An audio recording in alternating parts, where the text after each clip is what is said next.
51ஆம் அதிகாரம் 3ஆம் வசனத்தையும், எசேக்கியேல் 36ஆம் அதிகாரம் 36ஆம் வசனத்தையும் எடுத்துள் வாசிக்கலாம். ஏசாயா 51ஆம் அதிகாரம் 3ஆம் வசனம், எசேக்கியேல் 36ஆம் அதிகாரம் 36வது வசனம். கர்த்தர் சீயோனுக்கு ஆறுதல் செய்வார், அவர் அதன் பாழான ஸ்தலங்களை எல்லாம் தேர்தல் அடைய செய்து, அதன் வனாந்தரத்தை ஏதேனைப் போலவும் அதன் அவாந்தர வெளியை கர்த்தரின் தோட்டத்தைப் போலவும் ஆக்குவார். சந்தோஷமும் மகிழ்ச்சியும் துதியும் கீத சத்தமும் அதிலே உண்டாயிருக்கும். எசேக்கியேல் 36வது அதிகாரம் 36வது வசனத்தை நாம் படிக்கும்போது அதில் இவ்வனமாக நாம் படிக்கிறோம். எசேக்கியேல் 36ஆம் அதிகாரம் 36வது வசனம். கர்த்தராகிய நான் நிர்மூலமானவைகளை கட்டுகிறேன் என்றும் பாழானதை பயிர் நிலமாக்குகிறேன் என்றும், அப்பொழுது உங்களை சுற்றிலும் உள்ள மீதியான ஜாதிகள் அறிந்து கொள்வார்கள். கர்த்தராகிய நான் இதை சொன்னேன், இதை செய்வேன். கர்த்தருடைய நாமத்திற்கு மகிமை உண்டாவதாக. இந்த காலை வழியில பேசும்படி நேற்றைய இரவுல கர்த்தர் நான் பாழாக்கினவைகளை எல்லாம் நான் தேர்தலடைய செய்து நான் ஆசீர்வதிக்கப் போகிறேன் என்கின்ற ஒரு வெளிப்பாட்டை கர்த்தர் என்னிடத்தில் கொடுத்தார். இந்த வார்த்தையை பாலானதை நான் பயிர் நிலமாக்குகிற கர்த்தர், கர்த்தருடைய தோட்டத்தை போலாக்குகிற கர்த்தர் என்று அவர் என் உள்ளத்தில் உணர்த்தின பொழுது காலையில் இந்த வேத வார்த்தைகளை நான் தியானம் செய்து விட்டு வந்தேன். இந்த இடத்துல நம்ம பார்க்கும்போது 17-18 வசனங்களை நாம் படிக்கும்போது, அங்கே ஏசாயா 51ஆம் அதிகாரம் 17-18-19 வசனங்களில் படிக்கும்போது, கர்த்தருடைய உக்கிரத்தின் பாத்திரத்தை வாங்கி குடித்த எருசலேமாக அங்கே சொல்லப்பட்டிருக்கிறது. 18வது வசனத்தில் அவள் பெற்ற புத்திரில் ஒருவனும் நடத்துகிறவன் இல்லை, அதாவது ரட்சிக்கிறவன் அந்த குடிமக்களில் ஒருவனும் அந்த தேசத்திற்காக ஆண்டவருடைய சமூகத்தில் நிற்கிறவன் ஒருவனும் இல்லை என்பதாக எழுதுகிறார். 19ஆம் வசனத்தில் வந்தபோது இது நிமித்தம் நடந்தது, பால் கடிப்பு வந்தது, சங்காரம் வந்தது, பஞ்சமும் பட்டையும் வந்தது என்று எழுதுகிறார். அதே 36ஆம் அதிகாரம் 3ஆம் வசனங்களுக்கு வரும்பொழுது இதனால என்ன நிந்தை ஏற்பட்டது என்றால், 36ஆம் அதிகாரம் 3ஆம் வசனத்தில் அந்த கடைசி 2-3 வரிகளில் வாசிக்கும் போது, நீங்கள் வாயாடிகளுக்கு பேச்சும் ஜனங்களுக்கு அவதூறுமானவர்களானபடியால். உங்க வாழ்க்கையில நீங்கள் திரும்பி யோசித்து பாருங்கள். வாயாடிகளாய் உங்களை எத்தனை பேர் அவதூறு செய்தார்கள். உங்களை குறித்து உட்கார்ந்து திண்ணையில வாசல்களில உட்கார்ந்து கூட்டம் கூடி பேசினவர்கள் எத்தனை பேர்கள் என்பதை யோசித்து பாருங்கள். ஜனங்களுக்கு அவதூறுமானபடியால் உங்களை குறித்து கேவலமாக பேசினவர்களை நீங்கள் நினைத்து பாருங்கள். இரண்டாவது என்ன நடந்தது? எசேக்கியேல் 36ஆம் அதிகாரம் 4ஆம் வசனத்துல பிந்தின பகுதியில வாசிக்கும் போது, மீதியான புறஜாதிகளுக்கு நீங்கள், உங்களை சுற்றிலும் இருக்கிற மீதியான புறஜாதி நீங்கள் கொள்ளையும் பரியாசமாய் போனவர்கள், உங்களை கொள்ளையடித்தார்கள், பரியாசம் செய்தார்கள் என்று கர்த்தர் சொல்கிறார். 36ஆம் அதிகாரம் 5ஆம் வசனத்துல வாசிக்கும் போது, முழு இருதயத்தினுடைய சந்தோஷத்தோடும் கர்வமான மனதோடும் உங்களுக்கு விரோதமாக இந்த காரியங்களை அவர் செய்தார்கள் என்று கர்த்தர் சொல்கிறார். 36ஆம் அதிகாரத்துல நம்ம வரும்போது, 36ஆம் அதிகாரத்துல புறஜாதிகள் செய்த 11ஆம் வசனத்துல நினைக்கிறேன், இல்ல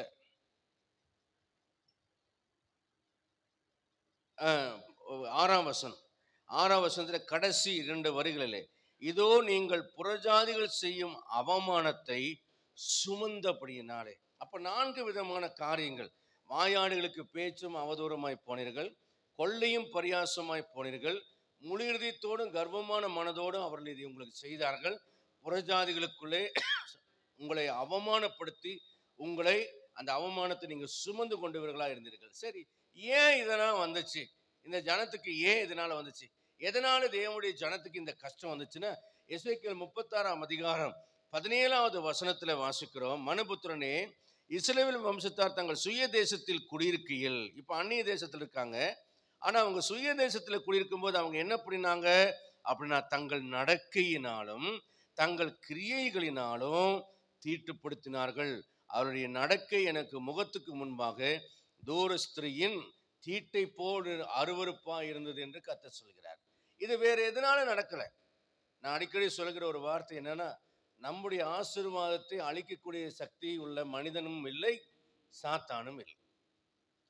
ஒரே ஒரு முறை பல ஆண்டுகளுக்கு முன்னாடி 20 ஆண்டுகளுக்கு மேலாக முன்பதாக ஆண்டு என்னோடு சொன்னார், உன் ஆசீர்வாதத்தை அவன் கெடுத்து விட்டான், இவன் கெடுத்து விட்டான் அப்படின்லாம் நீ நினைக்காத. யாருனாலும் உன் ஆசீர்வாதத்தை கெடுக்க, ஏன்னா நான் உன்னை ஆசீர்வதிக்கிறவர் நான். உன் ஆசீர்வாதத்தை கெடுக்க சக்தி படுத்த ஒருவன் இருக்கிறான், அவன் வேறு யாரும் அல்ல, அது நீயே தான் என்றார். நம்ம ஆசீர்வாதத்தை நாம தான் கெடுத்துக்கொள்வோம். யோசேப்புக்கு என்னெல்லாம் கெடுக்கணும்னு நினைச்சாங்களோ அதுதான் அவன் உயர்றதுக்கு காரணமா இருந்தது. அப்போ உங்களுக்கு எதுனா யார் என்ன செஞ்சாலும் அது நீங்க உயர்றதுக்கு காரணமா இருக்குமே தவிர நீங்க தாழ்ந்து போக மாட்டீங்க. ஆனால் உங்களுடைய சிந்தை, உங்களுடைய பேச்சு, உங்களுடைய நடக்கை, உங்களுடைய நோக்கம் சரியில்லாமல் இருக்குமானால் நமக்கு எதிராக நாமே மாறிவிடுவோம். நம்முடைய எதிரி யார் என்றால் அது நாம் தான். அல்லேலூயா. நம்முடைய சுயமும் நம்முடைய நடக்கையும். அப்போ நம்முடைய நடக்கையினால 19ஆம் வசனத்துல நீங்க படிச்சு பார்த்தீங்கன்னா, அவர்களை புறஜாதிகளுக்குள்ளே இதனால நான் சிதறடித்தேன், தூற்றி போட்டேன்னு சொல்லிட்டு அவர் சொல்றாரு, அவருடைய நடக்கையின்படியேயும் அவருடைய கிரியைகளின்படியேயும் அவர்களை நியாயம் தீர்த்தேன். எந்த ஊழியக்காரன் உங்களுக்கு சாபம் கொடுத்தாலும் சாபம் வராது. பிழையாம் இஸ்ரவேல் ஜனங்களை சபிக்க வந்தான், சாபம் பழிச்சுதா? பழிக்கல. ஏன்னா அவர் இஸ்ரவேல் ஜனங்கள் இடத்துல என்ன கண்டுபிடிக்கல? குற்றம் கண்டுபிடிக்கல. ஆனா வேவு பார்த்துட்டு வந்தாங்க 12 பேரு. 10 பேர் என்ன பண்ணா அவதூறு பரப்புனா, அதை கேட்டு அவிசுவாசம் பண்ணாங்க. அன்னைக்கு பல பேர் செத்து போனாங்க. விபச்சாரம் பண்ணாங்க மீதியானவரோட. இதனால என்ன நடந்தது? அந்த ஜனங்களோட விபச்சாரம் பண்ணும்போது கர்த்தர் அவர்களை சங்கரித்தார். வேற எதிரிகள் யாரும் சங்கரிக்கல, கர்த்தரே சங்கரித்தார். இன்னைக்கு கிறிஸ்துவர்களாக நாம் புரிந்து கொள்ள வேண்டியது, எந்த மதமும், எந்த ராஜாவும், எந்த அரசாங்கம் யாரும் நம்மளை ஒன்று செய்ய முடியாது, தேவன் அனுமதித்தால் ஒழிய. ஆனால் ஒன்று நிச்சயம், நம்முடைய வாழ்க்கை கெடுவதற்கு நாம் தான் காரணமாக இருப்போமே தவிர வேற யாரும் காரணமாக இருக்க மாட்டார்கள் என்பதை புரிந்து கொள்ளணும். எந்த ஊழியக்காரன் என்ன பிரசங்கம் பண்ணாலும், என்ன சாபம் போட்டாலும், என்ன நெகட்டிவா வசனத்தை சொன்னாலும், நான் அதற்கு பாத்திரவானா இல்லாத வரைக்கும் என்னை அதை ஒன்றாங்க. ஒரு அல்லையா சொல்லுங்க பார்க்கலாம், உற்சாகமா சொல்லுங்க ஒரு அல்லையா. என் சபையில நான் சபையை விட்டு வெளியேறி வந்ததுக்கு அப்புறம் திரும்பவும் எங்க அம்மா சொன்னாங்க, ஒரு மலையாள பாஸ்டர் வரார், வா சர்ச்சுக்கு என்று சொன்னார். அப்போ நான் போனேன், பின்னால உட்கார்ந்துருந்தேன். அப்போ எங்க பாஸ்டருடைய அண்ணன் தான் அந்த மலையாள பாஸ்டருக்கு டிரான்ஸ்லேஷன் பண்றாரு. வந்த பாஸ்டர் என்ன சொல்றாரு, மதனை உனக்கு ஒரு புதிய அபிஷேகத்தை தருகிறேன், புதிய ஊழியத்தை தருகிறேன், புதிய மகிமையை தரப்போகிறேன், நான் உன்னை உயர்த்த போகிறேன் என்று சொன்னார். என்னை குறித்து துர்ச்செய்தி சொன்னவங்களுக்கு மத்தியில பரிசுத்த ஆவியானவர் கேரளாவிலிருந்து என்னை பற்றி தெரியாத ஒரு மனிதனை கொண்டு வந்து, இதை யார் டிரான்ஸ்லேஷன் பண்றா அப்படின்னு எங்க பாஸ்டருடைய அண்ணன் டிரான்ஸ்லேட் பண்றார். அவ்வளோ விசுவாசிகளும் கேட்கிறார்கள். இன்றைய நாள் வரைக்கும் கர்த்தர் என்னை விட்டு கொடுக்கவும் இல்லை, என்னை ஒப்பு கொடுக்கவும் இல்லை. இது வரைக்கும் கர்த்தர். ஏன்னா அழைத்தவர் ஆண்டவர். என்னைக்கும் ஒன்றை நம்புங்கள், என்னை மன்னித்தவர் ஆண்டவர், என்னை சுத்திகரித்தவர் ஆண்டவர், என்னை ஆசீர்வதிக்கிறவர் ஆண்டவர்.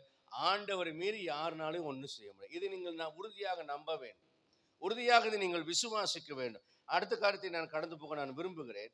ஆண்டவர் நம்மை ஆசீர்வதிக்கிறதுக்கு முன்பாக என்ன செய்கிறார்? எசேக்கியேல் 36ஆம் அதிகாரம் 25ஆம் வசனத்துல படிக்கும் போது, உங்கள் அசுத்தங்களை எல்லாம் நீக்கி உங்கள் மேல் நான் சுத்தமான ஜலம் தெளிப்பேன், அப்பொழுது நீங்கள் சுத்தமாவீர்கள்.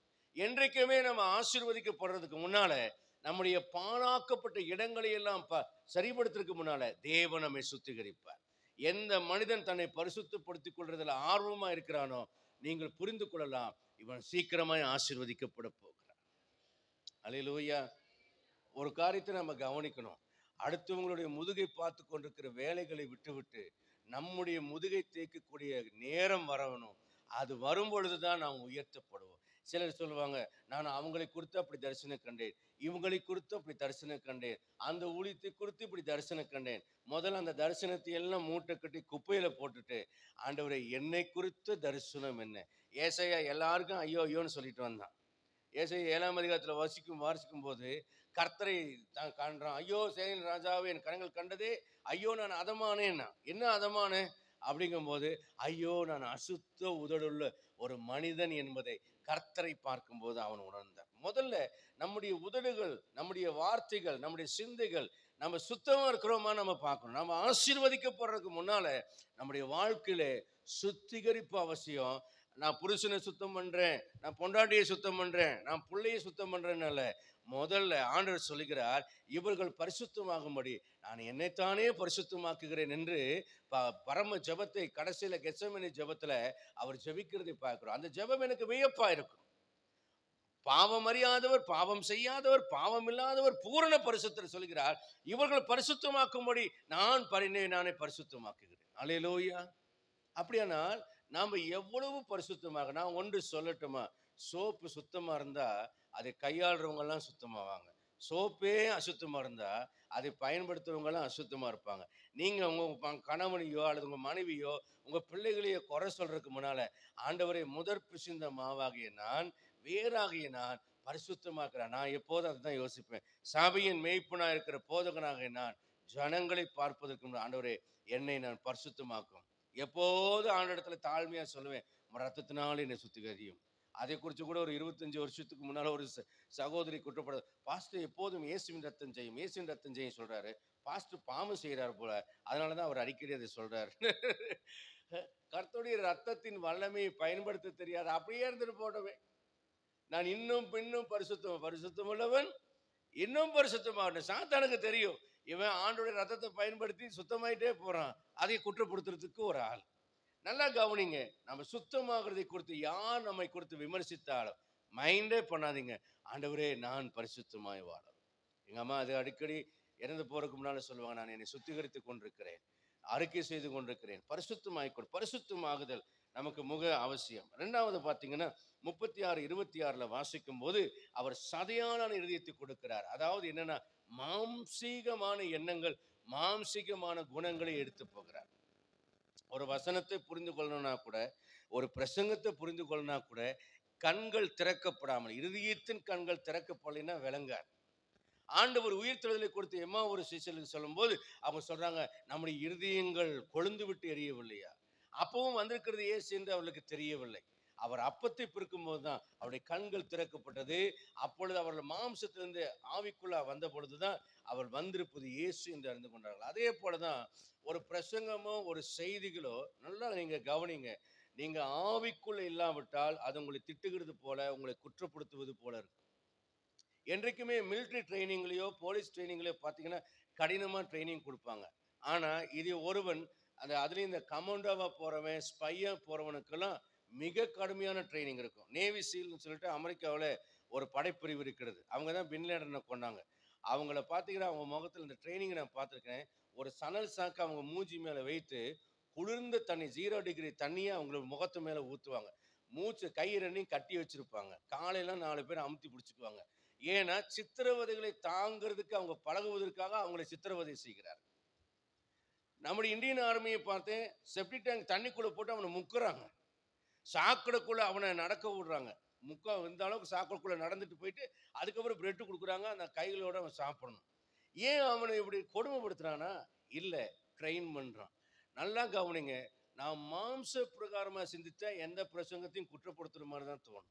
எந்த விதமான கர்த்தருடைய வார்த்தையும் நமக்கு நிந்தையாக தான் இருக்கும். வசனம் கூட சொல்லுது, கர்த்தருடைய வார்த்தை அவளுக்கு நிந்தையாக இருந்தது. சமயத்தில் நான் திட்டுறது போல இருக்கும், குறை பேசுறது போல இருக்கும். நல்லா ஒரு காரியத்தை நீங்க கவனிங்க, நீங்க ஆவிக்குரியவர்களாக இருந்தால் மட்டும்தான் இது உங்களுக்கு இனிப்பா இருக்கு. நீதிமான் என்னை தயவாய் கூட்டி கடந்து கொள்ளட்டும், அது இன்னும் என் தலைக்கு எண்ணெயே போல இருக்கணும், மேலும் மேலும் மேலும் மேலும் முன்னேறது. இன்னைக்கு என்னுடைய வாழ்க்கையில நல்லா இருக்குன்னா, என் போதகர் கடிந்து கொள்கிறது, பேசுறதெல்லாம் அவர் லிட்டரலாகவே என்னை தாக்கி பேசுவார். ஆனால் எல்லா நன்மைக்கு என்று எடுத்துக்கொண்டதுனால இன்றைக்கு கர்த்தர் ஒரு பத்திரமான இடத்துல இருக்க கர்த்தர் உதவி செய்கிறார். கர்த்தர் நமக்கு முதலாவது சுத்திகரிப்பு தருகிறார். இரண்டாவதாக நம்முடைய மாம்சத்தை நம்ம இடத்திலிருந்து எடுத்துப்படுகிறார். நம்முடைய மாம்சத்தை ஜெயிக்காம நம்ம வேற எதையுமே ஜெயிக்க முடியாது. மூன்றாவது காரியத்தை கர்த்தர் என்ன செய்கிறார்?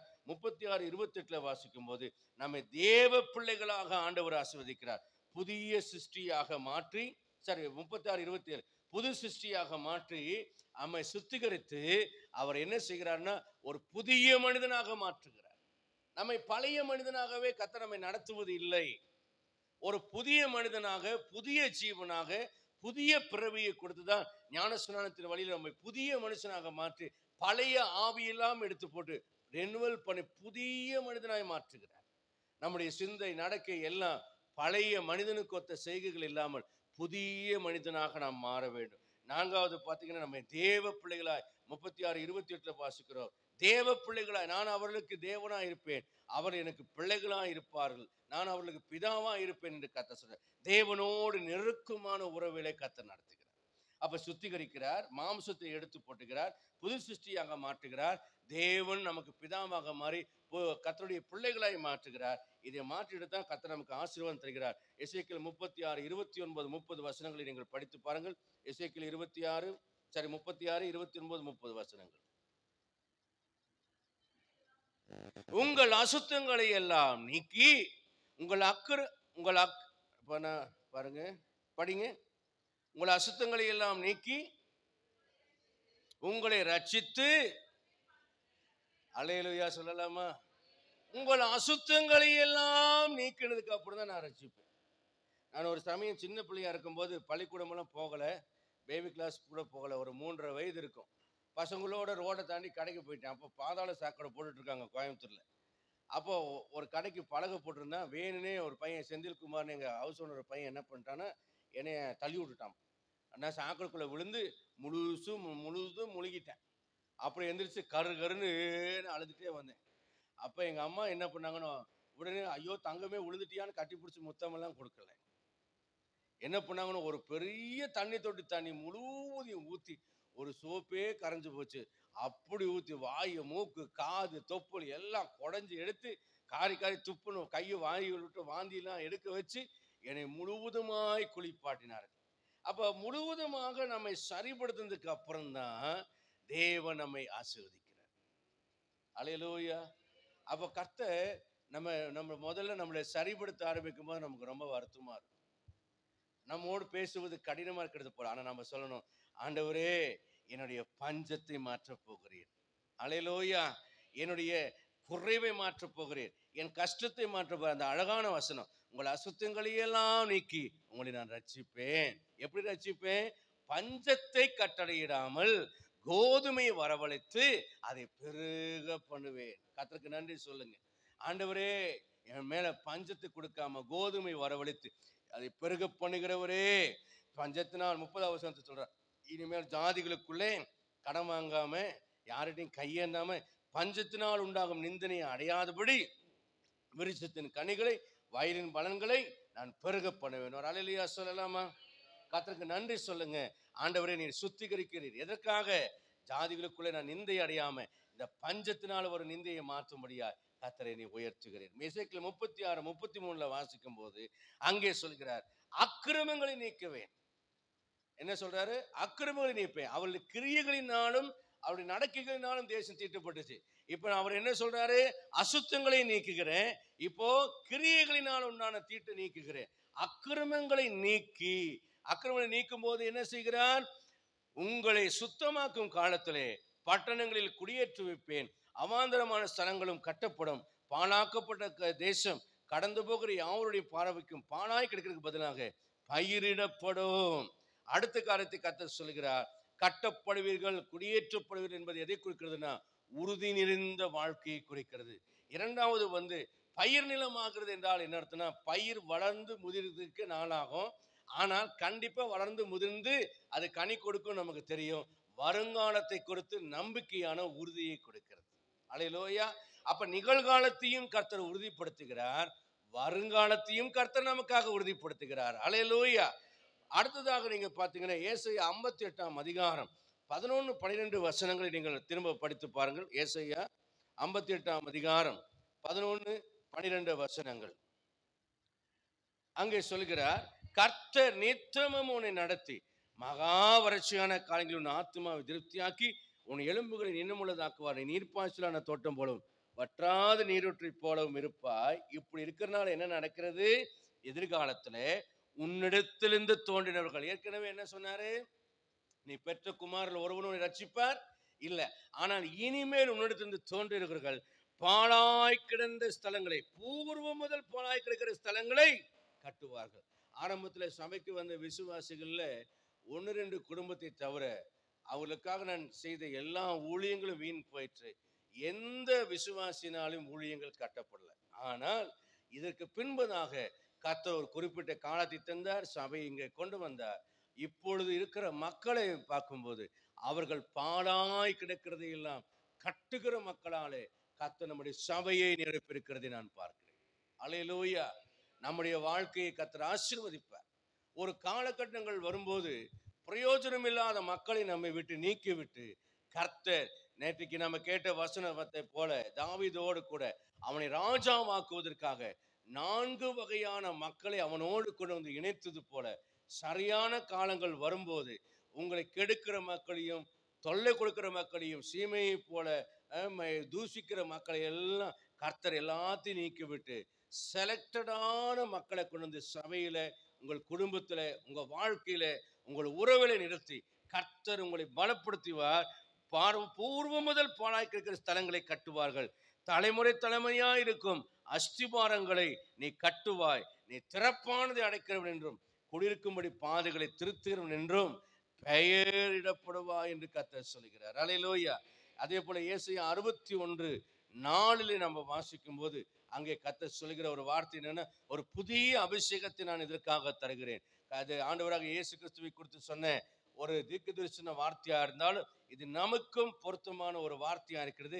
கர்த்தராக தேவனுடைய ஆவியானவர் என் மேல் இருக்கிறார். அவர் எதற்காக நீ அபிஷேகம் பண்ணுகிறார் என்றால், துயரப்பட்டவர்களை சீர்படுத்த, ஆறுதல் கூற, சாம்பலுக்கு பதிலாக சிங்காரத்தின், துயரத்துக்கு பதிலாக ஆனந்தத்தை அளித்த, ஒடுங்கின ஆவிக்கு பதிலாக துதியினுடைய கொடுக்க அவர் அனுப்பினார். அவர்கள் தம்முடைய மகிமைக்காக நாட்டின நீதியின் விருட்சங்களில் எண்ணப்படுவார். 4ஆம் வசனத்தில் சொல்கிறார், அவர்கள் நெடுங்காலமாய் பாழாய் கிடந்தவைகளை கட்டி பூர்வத்தில் நிர்மூலமானவைகளை எடுப்பித்து தலைமுறை தலைமுறையாய் இழந்து கிடக்கிற பாழான பட்டணங்களை புதிதாய் கட்டுவார். கர்த்தர் நம்மை எப்படியாய் மாற்றுகிறார், நமக்கு தருகிற மக்களை எப்படியாய் தருகிறார் என்றால், பலகாலமாய் உங்களால் செய்ய முடியாம போன காரியங்களை கர்த்தர் இனிமேல் உங்களை எழுப்பி அல்லது உங்களிடத்திலிருந்து எழுப்பி கர்த்தர் கட்டுகிற மக்களை செய்ய போகிறார்.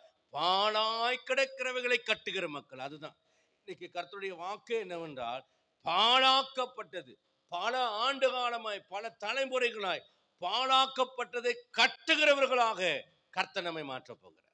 அல்லேலூயா. பல தலைமுறையாக உங்களால் ஜெயிக்க முடியாதவைகள், மேற்கொள்ள முடியாதவைகள், கட்ட முடியாதவைகளை, பாழாக்கப்பட்டதையெல்லாம் கட்டி எழுப்புகிற ஒரு புதிய சந்ததியாக நம்மையும் நம்முடைய பிள்ளைகளையும் நம்முடைய உறுப்பினர்களையும் சபை மக்களையும் கர்த்தர் அப்படியாக ஆசீர்வதிக்க போகிறார்.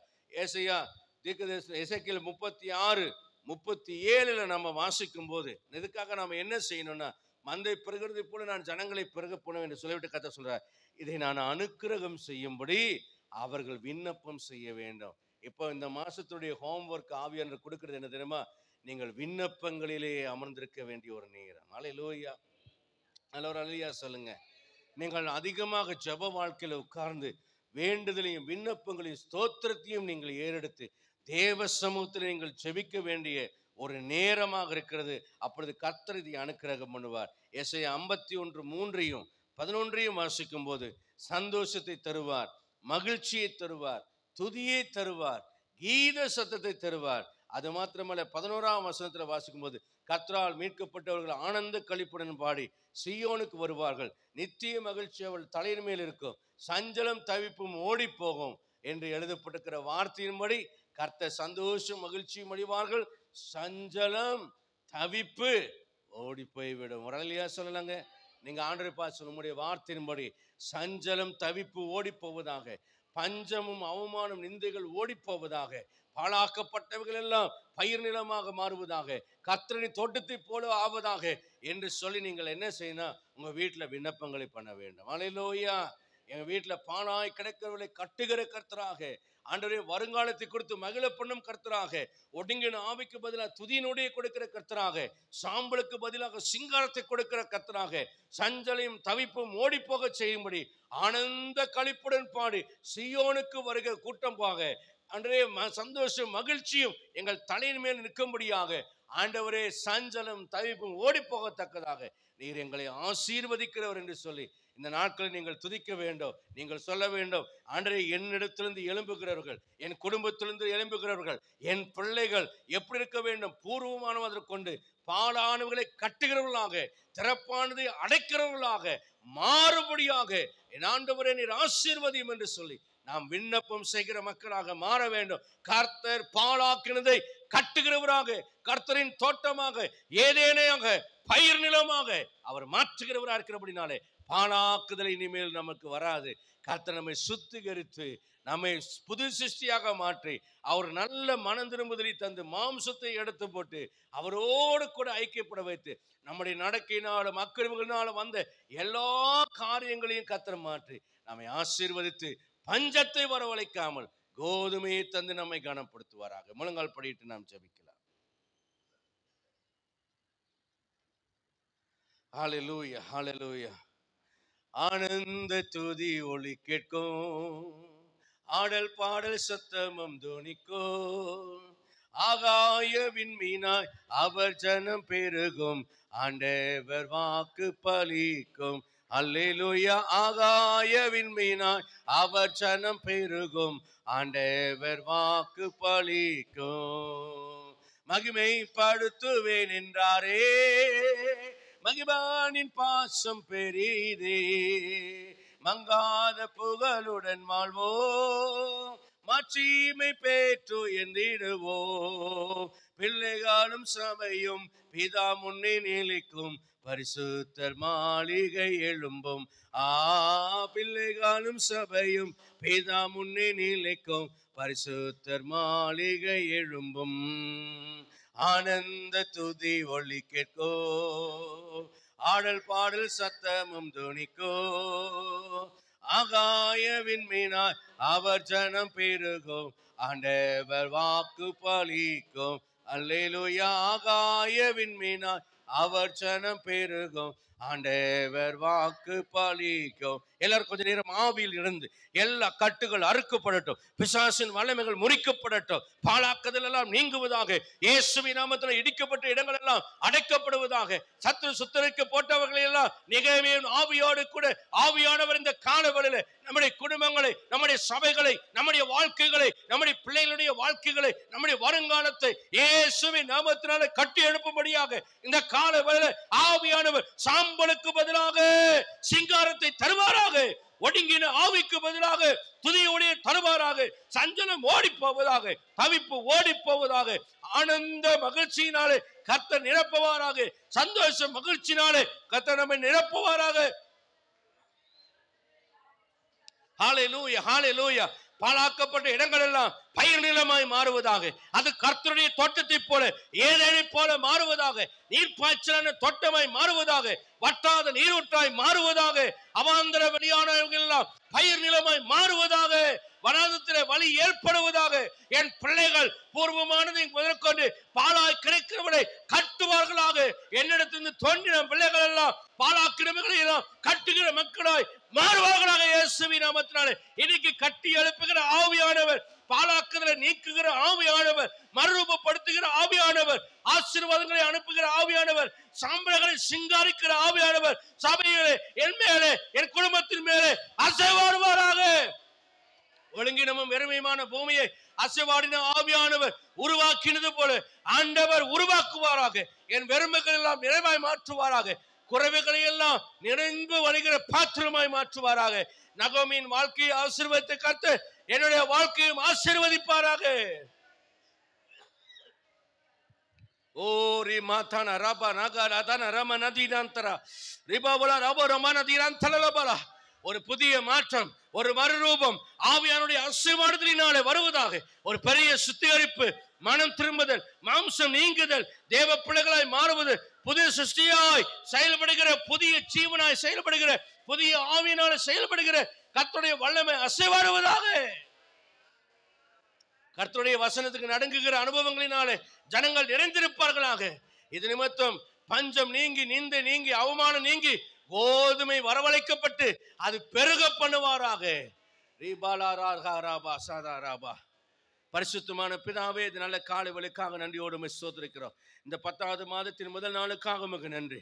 இந்த நல்ல நாளில் உம்முடைய நல்ல கர்த்தருடைய வார்த்தைகளுக்காக நாங்கள் நன்றி செலுத்துகிறோம். உம்முடைய வார்த்தைகளினால் நாங்கள் ஆசீர்வதிக்கப்பட்டோம். உம்முடைய வார்த்தையினால் நாங்கள் உற்சாகப்படுத்தப்பட்டோம். இயேசுவின் நாமத்தில் கர்த்தருடைய வார்த்தை ஆம் என்றும் ஆமென் நிறைவேறுவதாக. நீர் அனுப்பின வார்த்தை வெறுமையாக உம்மிடத்துக்கு திரும்பாமல் நீர் அனுப்பின காரியம் ஆகும்படி செய்து வாய்க்கும்படி செய்து அதை எடுத்து திரும்பி வரும் என்று சொன்னவரே, உம்முடைய வார்த்தைகள் நிறைவேறுவதாக. இதை மனுஷர் வசனமாக ஏற்றுக்கொள்ளாமல் தேவ வசனமாக ஏற்றுக்கொள்கிறோம். ஆண்டவரே, இந்த வார்த்தை மெய்யாகவே தேவ வசனமாக எங்களுடைய வாழ்க்கை நிறைவேறுவதற்காக நன்றி செலுத்துகிறோம். இந்த மாதத்தை நாங்கள் ஆசீர்வதிக்கிறோம். இந்த 31 நாட்களும் இயேசு கிறிஸ்துவின் நாமத்தினாலே கர்த்தருடைய பார்வையிலே, கர்த்தருடைய ஆளுகையிலே, கர்த்தருடைய பிரசன்னத்திலே மறைந்திருப்பதாக. ஆண்டவரே, ஒவ்வொரு நொடியும், ஒவ்வொரு நிமிஷமும், ஒவ்வொரு மணித்துறையும், ஒவ்வொரு நாளும், ஒவ்வொரு வாரமும், இந்த மாதம் முழுவதும் உம்முடைய கரத்தின் கிரியைகள் எங்களோடு தங்கியிருப்பதாக. விண்ணப்பங்களினால் வேண்டுதனால் உம்மோடு நெருங்கி சேரும்படியாக, நாங்கள் இன்னும் சுத்திகரிக்கப்படும்படியாக, நிந்தைகள், அவமானங்கள், பரியாசங்கள், சக்கரங்களுக்கு பதிலாக நாங்கள் புகழ்ச்சியும் கீர்த்தியும் மகிமையும் மேன்மையுமா இருக்கும்படியாக எங்கள் ஆண்டவர் ஆசீர்வதிப்பீராக. அடியானுக்காக அடியான நம்பப்பன வசனத்தை அடியானுக்காக உறுதிப்படுத்தும் என்று சங்கீதக்காரன் ஜெபிக்கிறது போல எங்களை நம்பப்படின இந்த வசனத்தை எங்களுக்காக நீர் உறுதிப்படுத்த போறதுக்காக நன்றி. பாலாக்கத்திலே பார்த்து யோபை போல நாங்கள் நகைக்கும்படியாக, பாலாக்குதலையும் பஞ்சத்தையும் பார்த்து நகைப்பீர் என்ற வார்த்தையின்படி இயேசுவின் நாமத்தினாலே அவைகளை பார்த்து நகைக்கத்தக்கதாக தேவனே, எங்கள் துக்கத்தை எல்லாம் ஆனந்த களிப்பாக மாற பண்ணி எங்களுடைய மகிமை அமர்ந்திராமல் கீர்த்தனம் பண்ணும்படியாக எங்கள் இரட்டை கலைந்து போட்டு மகிழ்ச்சி என்னும் கட்டினால் எங்களை இடை கட்டி நீர் எங்களை ஆசீர்வதிக்கும்படி கரத்தில் ஒப்படுக்கிறோம். மனதார என் ஜனத்தை ஆசீர்வதிக்கிறேன். ஒருவருக்கும் ஒன்றும் குறைவில்லாதபடி சகல நிறைவினாலும் அவருடைய வாசஸ்தலம் நிரப்பப்பட்டிருப்பதாக. சமாதானத்தினாலும் சந்தோஷத்தினாலும் ஆசீர்வதிப்பீராக. தேவன் அருகிற ரட்சணத்தின் சந்தோஷம் உற்சாகமான ஆவியுடைய பிள்ளைகளை நடத்துவதாக. தேவ மகிமையும் தேவனுடைய ரகசிய செயலும் உடைய பிள்ளைகளோடு தங்கியிருப்பதாக என்று சொல்லி மனதார ஆசீர்வதித்து ஜெபிக்கிறேன். கிருபையும் சமாதானம் உடைய பிள்ளைகளோடு தங்கியிருக்கட்டும். உடைய மகிமையினால் நிரப்பப்படட்டும். ரட்சகரும் கர்த்தருமா இருக்கிற இயேசு கிறிஸ்துவின் நாமத்தினாலே மனதார ஆசீர்வதிக்கிறேன். எங்கள் ஜீவனும் அனுமதிங்கள் நல்ல பிதாவே. என் ஆத்துமாவே கர்த்தரை ஸ்தோத்திரி. பரிசுத்த நாமத்தை ஸ்தோத்திரி. என் ஆத்துமாவே கர்த்தரை ஸ்தோத்திரி. கர்த்தர் செய்த சகல உபகாரங்களையும் மறவாதே. ஆமென். நம்முடைய கர்த்தராக இயேசு கிறிஸ்து கிருபை பிதாவாகிய நம்முடைய அன்பும் பரிசுத்த ஆவியானவருடைய அன்யோன்யமும் ஆசீர்வாதம் சந்தோஷமா அதை நம் அனைவரோடும் ஒளிமிக்க சகல பரிசுத்தவான்களோடு என்றும் என்றும் கர்த்தர் திரும்ப வருமளவும் இருப்பதாக.